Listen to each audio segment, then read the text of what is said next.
La parole est à monsieur Sylvain Berrios.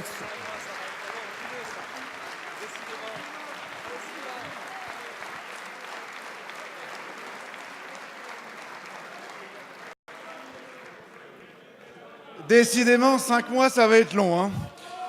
Monsieur le ministre, la lutte contre la pollution aux particules fines, qui est à l'origine de milliers de décès chaque année, est un objectif qui nous rassemble tous. La fermeture des voies sur berge à Paris, que votre gouvernement soutient, comme en témoigne la réponse de Mme Ségolène Royal à ma question de juin 2016, est pourtant une source d'accroissement de la pollution aux particules fines. Les premières études démontrent que les temps de parcours sont considérablement allongés à Paris comme en périphérie, notamment aux heures de pointe. Plus 30% sur l'autoroute A4 à 86, plus 25% sur certains tronçons du périphérique, plus 48% sur le quai du Louvre, 84% quai de l'Hôtel de Ville ou plus 91% sur le quai Henri IV. Ces embouteillages montrent et constituent notamment un handicap dans le domaine économique. Ils créent des tensions pour les usagers et sont source d'une pollution accrue aux particules fines. Dans le Val-de-Marne, les habitants sont pris dans une souricière entre d'un côté un RER saturé et inopérant aux heures de pointe et de l'autre des dizaines de kilomètres d'embouteillage. Comment feront-ils, Madame la Ministre, Monsieur le Premier ministre, lorsque dans quelques mois, le RER A sera fermé pour cause de travaux? Nous aurions pu avoir un moratoire le temps de la réalisation du Grand Paris Express et tous les acteurs auraient pu être d'accord.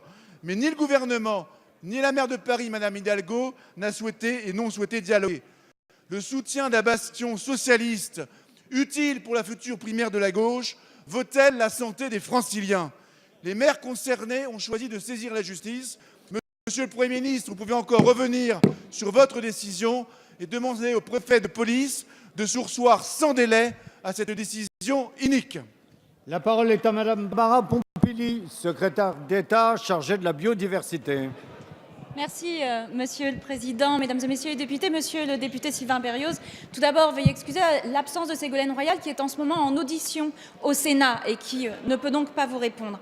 Vous faites part des données produites par ce comité régional d'évaluation de la fermeture des sur berge mise en place par la région Île-de-France qui tendrait à mettre en évidence un allongement des temps de parcours suite à la piétonisation des voies sur berge rive droite.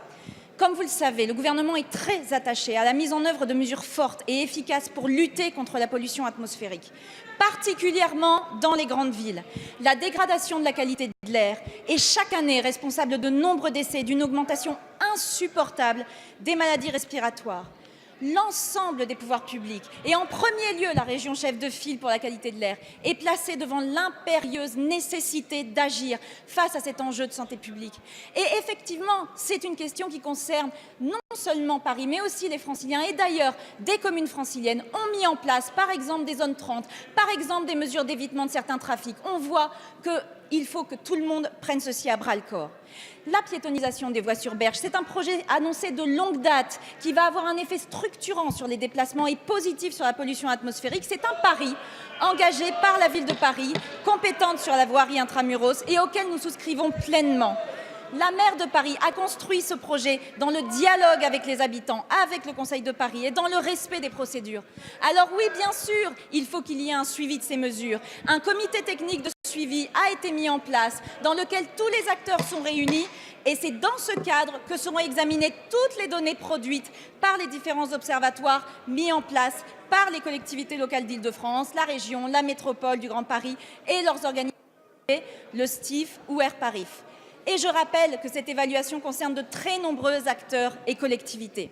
Dans ce cadre, qui est prévu à peu près pour 6 mois, afin de disposer d'un recul statistique suffisant, les services de mon ministère, évidemment, pourront apporter leur expertise sur les données collectées.